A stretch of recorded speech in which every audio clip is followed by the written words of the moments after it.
মাঠ থেকে মামুন, যাকে টাঙ্গাইলের খেপমাস্টার হিসেবে অভিহিত করা হয়, অসাধারণ ফুটবল খেলে থাকেন, ফিটনেসটাকে ধরে রেখেছেন তিনি। আক্রমণে একদম লিওনেল মেসির মতো সুন্দর করে কাটিয়ে ফিরোজ, অসাধারণ ডিফেন্ডিং ফিরোজের। ধনবাড়ি এত সুন্দর একটি টুর্নামেন্ট তার আয়োজন করেছে এবং সেই সাথে দর্শক শ্রোতা মন্ডলী আপনাদেরকে ধন্যবাদ জানাই।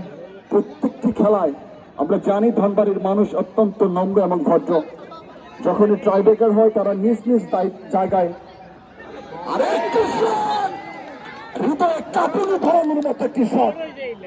হার্ট মোমেন্ট ফেসবুক পেজ সম্ভব এই ক্রীড়াঙ্গনের সবচেয়ে পরিচিত, এবং চালাস ক্রীড়া চক্র পরিবার, চালাস ক্রীড়া চক্র ফেসবুক পেজ, তারা কিন্তু সবসময়ই প্রত্যেকটি ম্যাচ যারা প্রবাসে থাকেন এবং বিভিন্ন স্ট্যান্ডে ধনবাড়ি বাজারে বিভিন্ন পয়েন্টে যারা দোকান করেন, খেলার দেখার প্রতি তাদের অতি আগ্রহ রয়েছে, তাদের জন্য কিন্তু এই ফেসবুক লাইভটি করে থাকেন।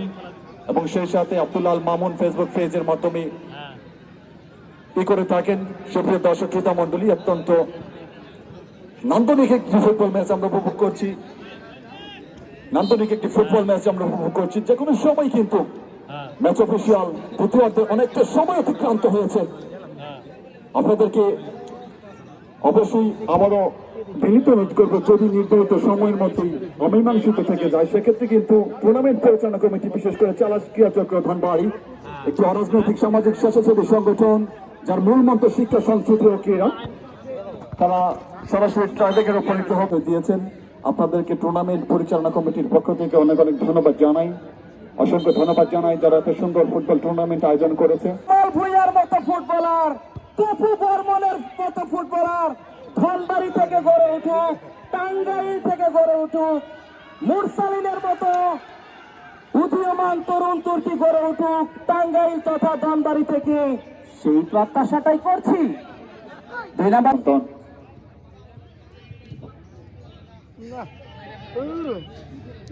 রাখতে পারলেন না। ভাটারা ফুটবল একাডেমির অনুকূলে, ভাটারা ফুটবল একাডেমি আক্রমণ করতে মরিয়া হয়ে উঠছে প্রথম। রাখতে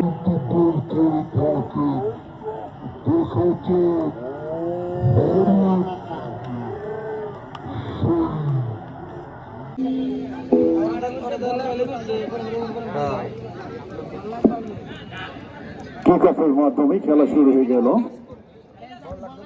প্রথম সেমিফাইনাল খেলা এবার এন্টারপ্রাইজ উত্তর ঢাকা বনাম ভাটারা।